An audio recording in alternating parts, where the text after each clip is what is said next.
Hello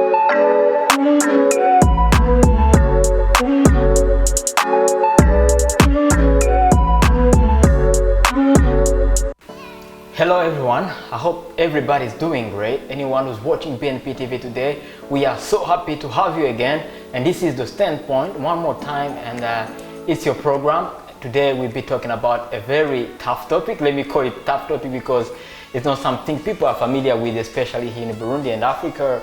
So we'll be talking about, wars. Is there any economic justification for wars?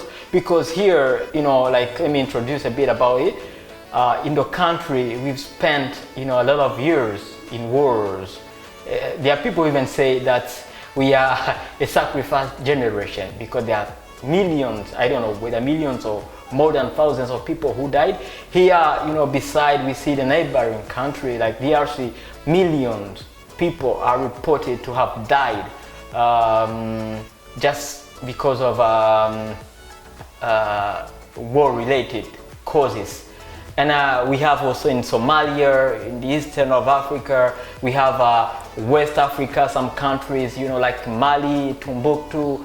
We have different regions in Africa whereby people are being killed because of wars. And we have also, not only Africa, like in Europe, we have Russia, Ukraine, thousands of people also are getting, killed out of wars. We have also now, people are, being, in wars and facing too much trouble. Like in Gaza, we have the war between Israel and Palestine.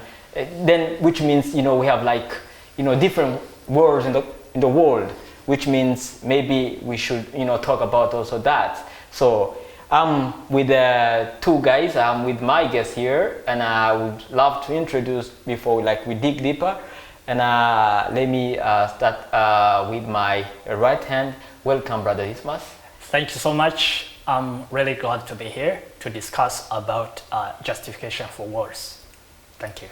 You're welcome. Would you please introduce a bit, of yourself? Well, I'm Dismas, and I was invited here to talk about this issue by you, the journalist. Wow, that's great. And so we have Brother Edouard, aka Obama. His nickname is Obama, by the way. He can also maybe introduce himself a bit, and we are happy to have him as well. So thank you so much. Firstly, I am so glad just to be here. This is my second time actually I came here. So I'm really blessed to be here in this place. Of course, sharing the points, such a kind of tough point that, of course, you said recently. So, as just my name is Edouard, mostly called Obama, nicknamed Obama. They call me Obama. There are some reasons, of course. Those reasons are explained by those people who call me, actually. And that is. So, thank you so much. You're welcome, brother. And yes. You talk like Obama, also you look like, so that's why maybe people call you that way. We also have a diplomat. His outfit is No. So we'll be having a lot. It's not big deal. So let us, start right away with the first question. Is there any economic justification, for wars? Why do people fight? That's number one question. So would you please, try to elaborate on that, Brother Obama? All right. So thank you very much for this question. I think this is a very kind of big question that many times people ask themselves, specifically those who are great leaders of some different countries. Actually, before a war starts, there must be a purpose. So people prepare to do a war because actually, number one, there is a problem in a country that they need to solve. Then they plan to end up this maybe through the war. Though, of course, there are some different ways or steps they go through, but still, when there is a war, the owner of the idea targets something. He targets, always the target must be the issue of the economy. That is.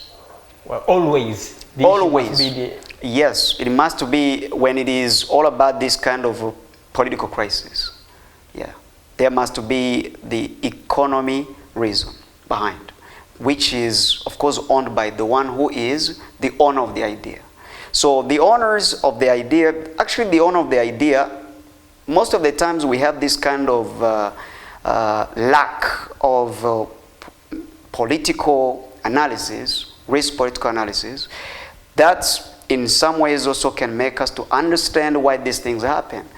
Always, whenever you see somebody fighting, there is someone behind there who made them to fight.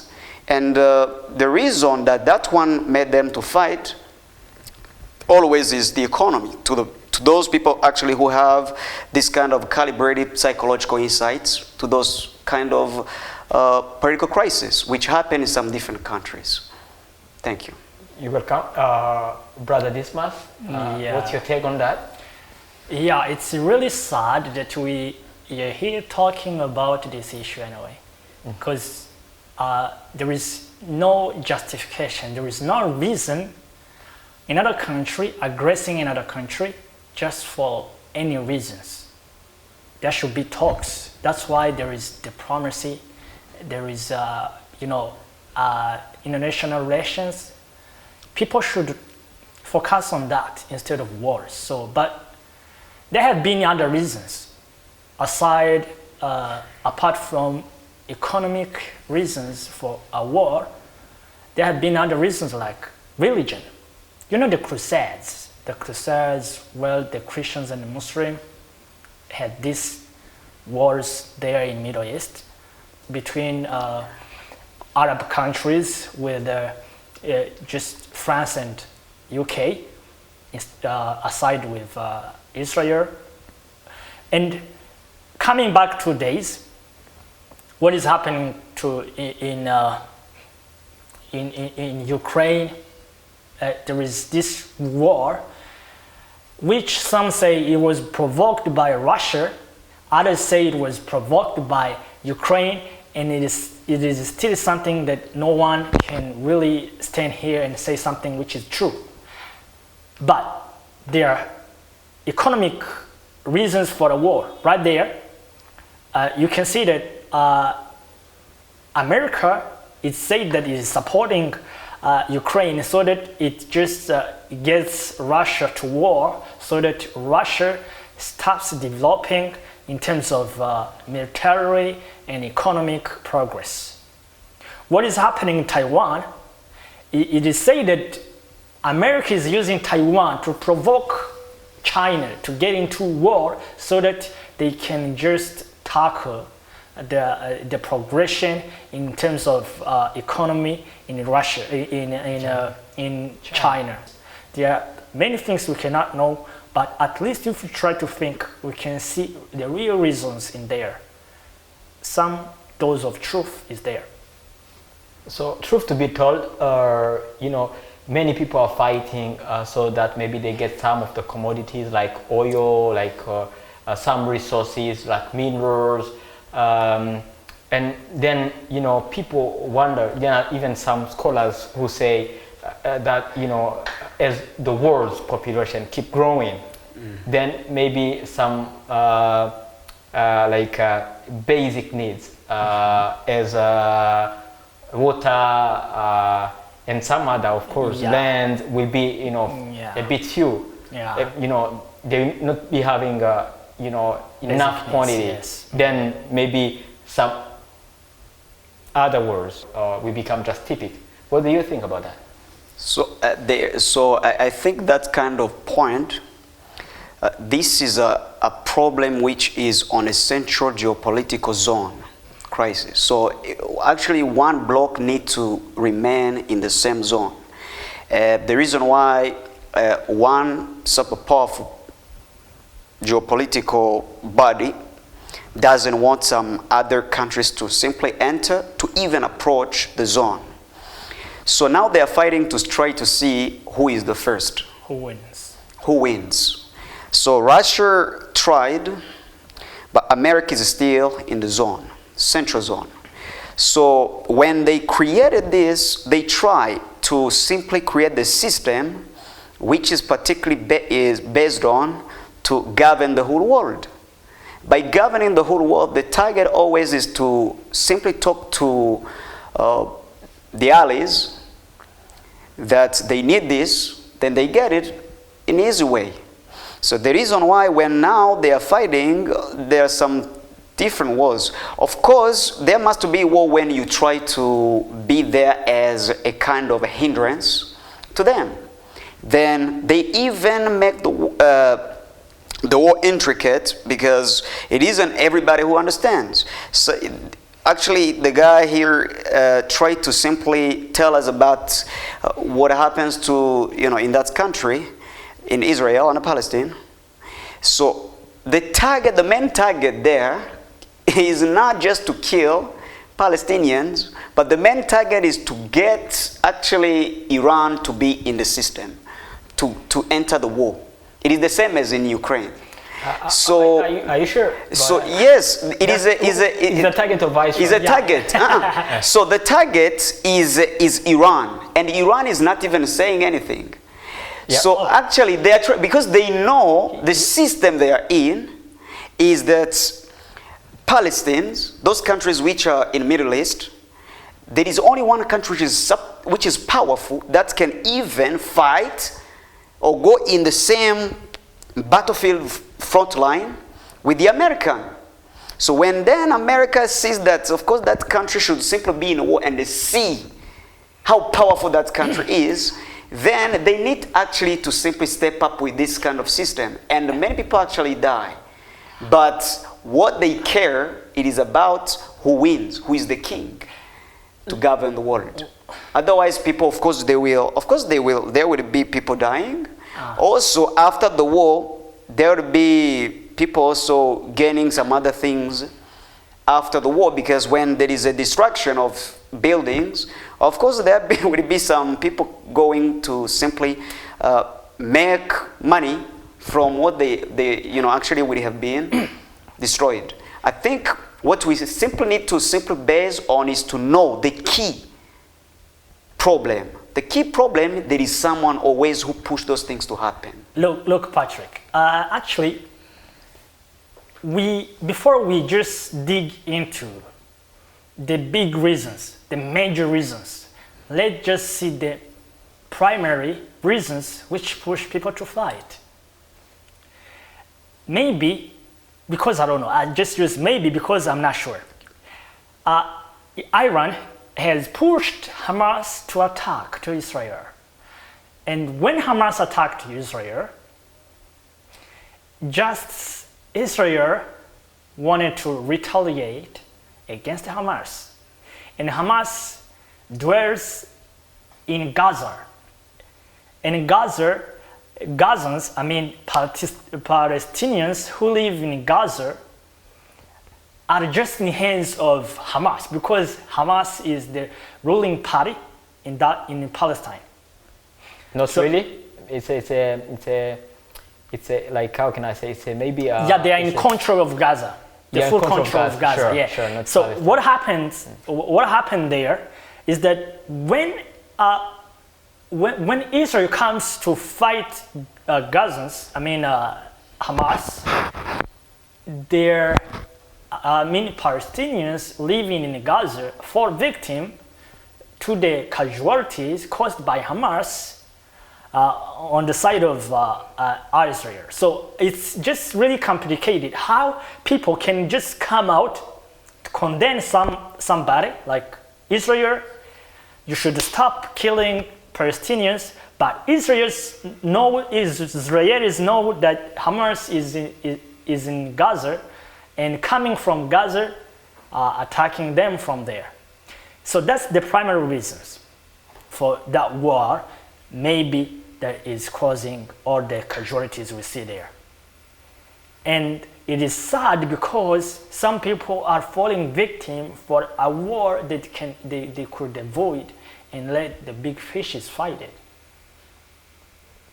Yeah, I think that's the reason. Well, thank you. Do you have something else to add? Yes. Yeah, come on. So actually, to simply understand these types of war, it is to understand, number one, two types of super powerful countries. That's of course now they are no longer countries, as we can say. So there now is one block, and that it is a block. There are some two blocks. So one block on this earth has some people who support it, and another block also has some people who support it. So in Africa and places like in Middle East, so we find like Middle East, there are some countries, including Israel, that of course are on the side of the American side. So there are some other countries, Arabian countries in the Middle East, that supports Russia. And that which supports Russia also support China, and China is in the way.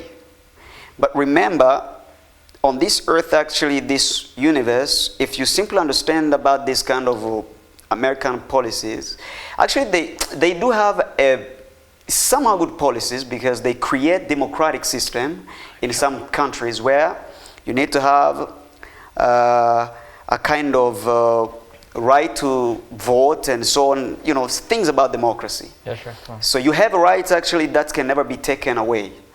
So, but in the other way also, there is another kind of hidden system they create in those countries. And when people start actually struggling in those countries, remember, there is, you find maybe the people, local people, leaders, they choose to actually change the bloc Side. that they support. For example, they used to support America. Now they no longer in America. Then the America will bring war in that country. Because how can you support another person, Why not Russia? yet you were in the system of them, giving you everything, then you change the system, which means there must be a problem. So then that's actually that kind of friendship, it comes from international relations. Then they start evaluating about this kind of policies, politics of, you know, your geography, the geography of your country, which comes in a way of geopolitical. So then it is a kind of international way, in a way of geopolitical games. Then they need actually something. You deal with the businesses, issues, some different kind of issues that can actually work out internationally. So when you go against the system, there must be a problem. So always their target is the economy through geopolitical system, because they create a platform in which they need to go through in order actually to get what they need. And you remember, in everything that there must be some like kind of interest, and everyone needs interest on this earth. So, but the way actually they gain those kind of interest, it is through blood. That's where the problem is. So anyway, let me ask you this question: is there any way out to avoid wars, especially in Africa? Because we see that most African countries are facing this issue whereby we're talking about other superpowers behind. So as young people are maybe becoming leaders in the future, near future, or maybe who knows? Is there any way out to prevent ourselves from that? I think that's one of tricky points you mentioned, right? You see, I have this country that I just follow up so much. I just have some information about. You're not Turkey. You're not Turkey. Yeah, Turkey. Just the president is Erdogan. Erdogan. Erdogan is this president that seems to be on both sides, and is playing the role very well. That some countries, even in the conflict of Russia and Ukraine, he has once been appointed to be a, ombudsman to stand in between and help them come together, though it wasn't successful. So, to the question you asked, people should focus on the interest of a country, not of a bloc they claim to belong to. For example, you can see China. China, in the conflicts of Ukraine and Russia, first it was trying to avoid the conflict, to stay aside because of some interest in there. So that's why he did China didn't want to step in the war to help their ally, which is Russia, because they have some markets in Europe. They just avoided the conflict so that they don't boycott their goods, which they send on the market in Europe and America. So it's good to check to see what you can gain when you side with this person and what you can lose if you don't. And then make a very good calculation. You calculate the risks and what you get from there, and then you know what to do. As to those ideology, those people say capitalism and communism. You shouldn't butt your nose in there. Just stay aside and play it safe. I think to play it safe is way better than siding with any person, any side. Well, Obama? So I think what should simply be done is just knowing how to measure, these types of powers as leader. And number one, you need to, identify the problem that you have. And by identifying that problem you have, you need to turn around the problem and solve it based on a new policy analysis you need to have internationally. So because when you know that there are people out there who actually need to cooperate with you, it's fine, it's okay. So you don't need actually to chase them away, but rather it is to know how to work with them. You need to know their languages. The language they use when they are talking about this kind of international trade. So you need to know when it comes geopolitical games, you need to have a geopolitical analysis. You need to have a risk analysis on how actually your country has to move through. Otherwise, things will never be over. Because actually, how can you become a leader who is individual and end up having your country successful in terms of development? So that is very hard. People firstly have to be loyal. There must be a sense of understanding how other people are suffering. Number one, that is number one. And you need to bring people who are able, from those people whom they know too much about maybe buildings, about some other things that are, of course, the people from the same countries, African countries, can learn from. When more we learn from others, more also we build up our countries. Actually, we don't accept to learn. That's where the problem is. So we should simply adopt this kind of a learning habit in us and learn from those people who actually succeeded already. And because I can even give you the example on the former president who existed, whose actually his administration was based on developing our country, Bagaza. The guy agreed that actually Burundi doesn't have experts. So it doesn't have people who are able actually to build the country. So he agreed with bringing teachers to come and start teaching people. Instead of just, just going around the problems and say, these are problems, we see them. Please, people should simply change first and see first what comes for the country.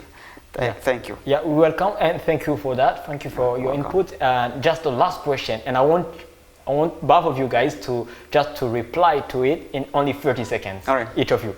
So this is how can we maybe sometimes we are facing civil wars in our countries. Mm-hmm. So how can we also make sure that will never happen again? Well, I can also say it's sad because we Africans, I don't know how we understand conflicts. Conflicts are there just to pull us back so that we don't make anything out of ourselves. We have all it takes. Look at DRC. They say it's worth of based on minerals there, it's worth some trillions, some dozens of trillions in their soil that can develop the country to the point that is one of the superpower in economic sector. But look what it is. Wars, people killing one another for one reason. We are not the same. This is a stupid reason ever for people to fight about.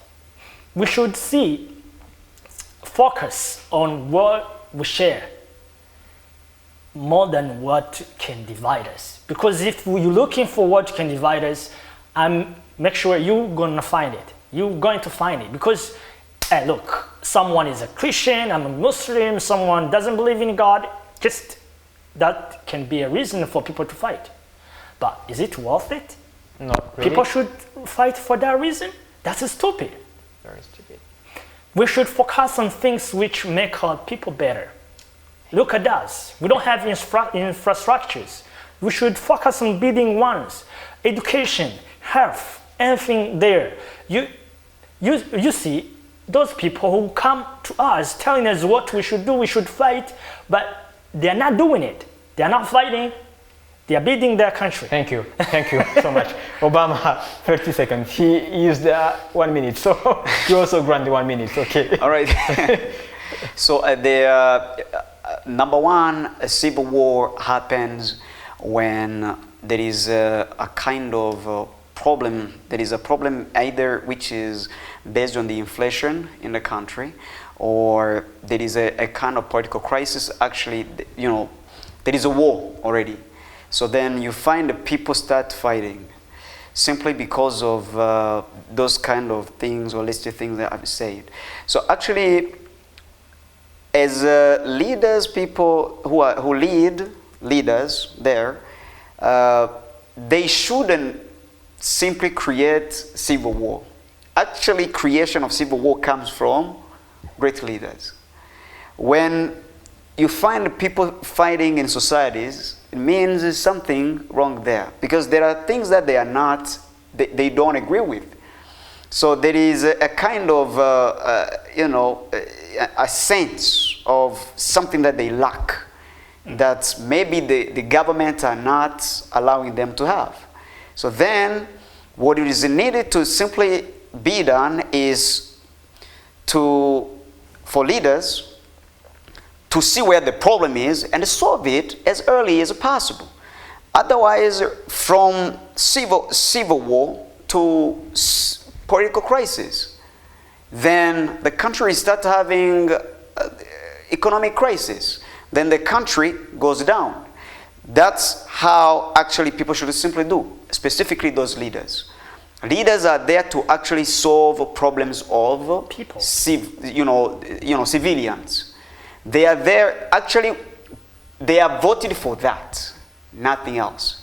They are voted to simply make them reach on the vision, as they said before when they were still on this political campaign, when they were still running for presidential office.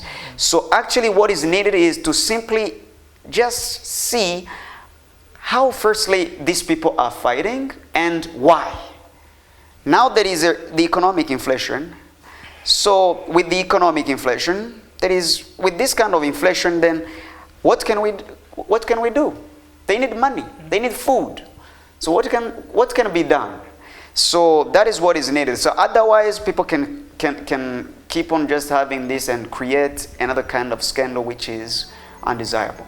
Yeah. Thank you, guys. Yes. You've been so amazing. I really liked the way you just shared your viewpoints, and they were so instructive. Thank you, Brother Obama, for your presence here. You're welcome. You want to thank as well Brother Dismas. Thank you so much. Thank you so much. You're welcome. And I also thank our viewers. I hope they got something, especially accountability of our leaders. There's something also that I just kept in me. We better focus much on what we share rather than what we not agreeing with, what is dividing us. That's it. See you. Stay connected with us.